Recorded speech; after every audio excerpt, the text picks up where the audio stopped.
नमस्कार मंडळी, आज मी तुमच्या समोर एक अत्यंत महत्त्वाचा मुद्दा मांडणार आहे, तो म्हणजे सिंधू जल करार।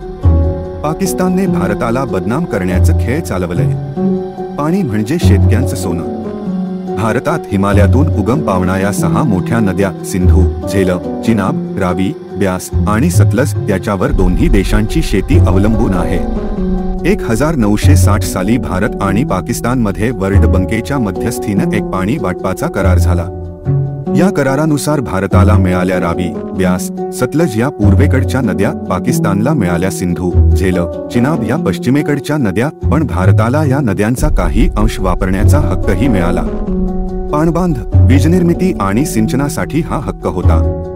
पाकिस्ताननेही हे मान्य केलं होतं। हा करार दोन्ही देशांसाठी महत्त्वाचा ठरला। पाण्याच्या वाटपाचा हा करार आजही लागू आहे। यामुळे दोन्ही देशांमध्ये पाण्याच्या वापरावर सहमती आहे। हा करार शांततेचा एक महत्त्वाचा टप्पा ठरला। हे तो पाकिस्तानचा दुटप्पीपणा आणि खोटनाटक। भारताने आपल्या अधिकारात राहून बगलिहार, कृष्णगंगा आणि राटले धरणं बांधली। हे सगळ्याच्या नियमांमध्ये बसतं। पण पाकिस्तान काय करतो? पाकिस्तान दरवेळी भारत आमचं पाणी अडवत आहे, आम्ही कोरडे पडतोय असं जगभर रडत फिरतो। असे कित्येक प्रोजेक्ट्स आहेत जे भारताने च्या नियमांनुसार राबवले आणि तरी पाकिस्तानने आक्षेप घेतले।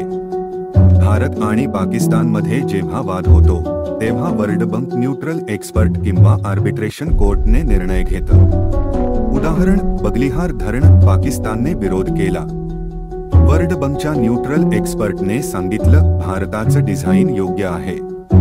कृष्णगंगा प्रकल्प कोर्टाने स्पष्ट केलं, भारत वीजनिर्मितीसाठी पाणी वळवू शकतो, फक्त थोडं पाणी पाकिस्तानला जावं लागेल तेवढंच।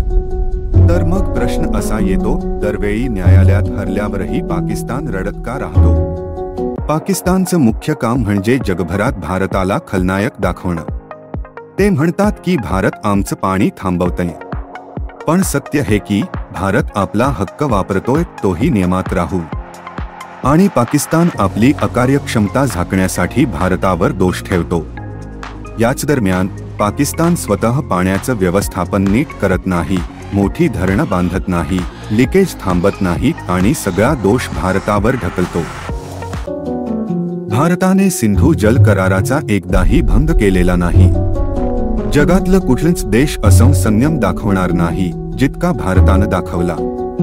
आम्ही आमचं हक्काचं पाणी वापरतो आहोत। आम्ही युद्ध नाही करत, पायाभूत सुविधा उभारतोय। आणि तरीही पाकिस्तान हेच मुद्दे घेऊन मध्ये गोंधळ घालतो, भारतावर खोटं आरोप करत राहतो। म्हणून मुद्दा अगदी स्पष्ट आहे, सिंधू जल करार अजूनही जिवंत आहे भारतामुळे। भारताने नियम पाळलेत, पाकिस्तानने सत्य नाटक केलं। जेव्हा जेव्हा पाकिस्तानला फायदा हवा असतो तेव्हा ते मानवी हक्क, पाणी संकट, गरिबी हे शब्द वापरून सिंपथी मागतो। पण सत्य हे आहे की भारत नियमाने काम करतोय आणि पाकिस्तान केवळ राजकारण करतोय। आपण भारतवासी सत्य सांगणार, अचूक माहिती पसरवणार आणि गरज पडली तर पाण्यासाठीचा संघर्षही लढवणार।